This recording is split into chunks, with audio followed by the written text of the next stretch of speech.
বিশ্ব রাজনীতির ইতিহাসে বহু নেতা আছেন যারা নিজের দেশ শাসন করেছেন কঠোর হাতে, কখনো গণতন্ত্রের সীমা লঙ্ঘন করে। তাদের অনেককে বলা হয় স্বৈরশাসক। কিন্তু এদের মধ্যে কেউ কেউ এমনও ছিলেন যারা নিজের দেশকে ধ্বংসের মুখ থেকে তুলে এনেছেন উন্নতির শিখরে। তাই প্রশ্ন ওঠে, স্বৈরশাসক হলেও একজন নেতা দেশের জন্য নিবেদিত হতে পারেন? এই প্রশ্নের উত্তর খুঁজতে হলে আমাদের তাকাতে হবে রাশিয়ার পুতিন, চীনের শি জিনপিং এবং সিঙ্গাপুরের লি কুয়ান ইউ এর দিকে। ভ্লাদিমির পুতিন, জাতীয় গৌরবের পুনরুত্থান। ভ্লাদিমির পুতিন ২০০০ সালে রাশিয়ার প্রেসিডেন্ট হিসেবে ক্ষমতায় আসেন, যখন দেশটি সোভিয়েত পতনের পর আর্থসামাজিক বিশৃঙ্খলায় ডুবেছিল। শক্ত হাতে রাষ্ট্রীয় নিয়ন্ত্রণ পুনঃপ্রতিষ্ঠা, জ্বালানি সম্পদের সদ্ব্যবহার এবং চেচনিয়া সহ অভ্যন্তরীণ নিরাপত্তা নিশ্চিত করে তিনি রাশিয়াকে এক নতুন শক্তিতে রূপ দেন। তার নেতৃত্বে রাশিয়া আন্তর্জাতিকভাবে গুরুত্ব অর্জন করেছে, সামরিকভাবে শক্তিশালী হয়েছে এবং দেশের গর্ববোধ ফিরে পেয়েছে। রুশ জনগণের একটি বড় অংশ তাকে দেশের রক্ষাকর্তা হিসেবে দেখে। চীন, শি জিনপিং, আধুনিক চীনের নির্মাতা। শি জিনপিং চীনের কমিউনিস্ট পার্টির নেতৃত্বে আসেন ২০১২ সালে।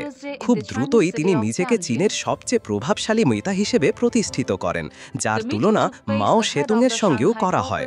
তার অধীনে চীন বিশ্বের দ্বিতীয় বৃহত্তম অর্থনীতিতে পরিণত হয়েছে, বেল্ট অ্যান্ড রোড ইনিশিয়েটিভের মাধ্যমে বৈশ্বিক প্রভাব বাড়িয়েছে এবং উচ্চ প্রযুক্তি ও সামরিক খাতে শীর্ষে উঠে এসেছে।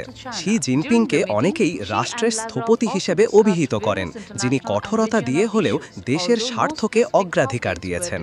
সিঙ্গাপুর, লি কুয়ান ইউ একক নেতৃত্বে আদর্শ রাষ্ট্র গঠন।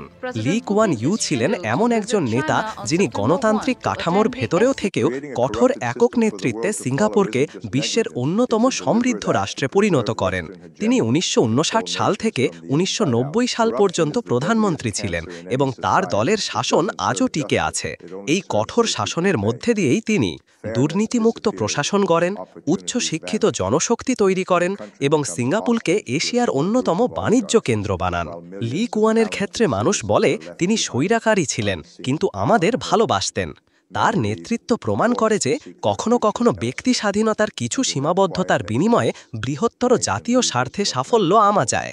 স্বৈরশাসক হিসেবে চিহ্নিত হলেও ভ্লাদিমির পুতিন, শি জিনপিং এবং লি কুয়ান ইউ প্রমাণ করেছেন নেতৃত্বের ধরন নয়, বরং নেতার উদ্দেশ্য, পরিকল্পনা ও দেশপ্রেমী একটি জাতির ভাগ্য নির্ধারণ করে। তাদের কঠোর শাসনের পেছনে ছিল স্পষ্ট একটি লক্ষ্য, দেশকে এগিয়ে নেওয়া, জনগণের ভবিষ্যৎ নিশ্চিত করা এবং জাতীয় স্বার্থ রক্ষা করা। অতএব ইতিহাসের আদালতে এদের বিচার হবে শুধুমাত্র স্বৈরাচারী হিসেবে নয়, বরং দেশপ্রেমিক নেতা হিসেবেও। তবে সেক্ষেত্রে ব্যতিক্রম আমরা বাঙালি জাতি। আমরাও তাদের মতো স্বৈরশাসক চাই, যাদের অন্তরে থাকবে দেশের জন্য অগাধ ভালোবাসা, আর কাজ হবে সততা আর নিষ্ঠার সাথে দেশকে এগিয়ে নিয়ে যাওয়া। কিন্তু আমরা আমাদের দেশের অতীত, বর্তমান পরিস্থিতি বিবেচনায় যা দেখতে পাই তা হলো চরম হতাশা আর দুর্দশা। বাঙালির ভাগ্য পরিবর্তনে আসবে না কোনো ভ্লাদিমির পুতিন বা শি জিনপিং। জাতি হিসাবে আমরা চরম দুর্ভাগা।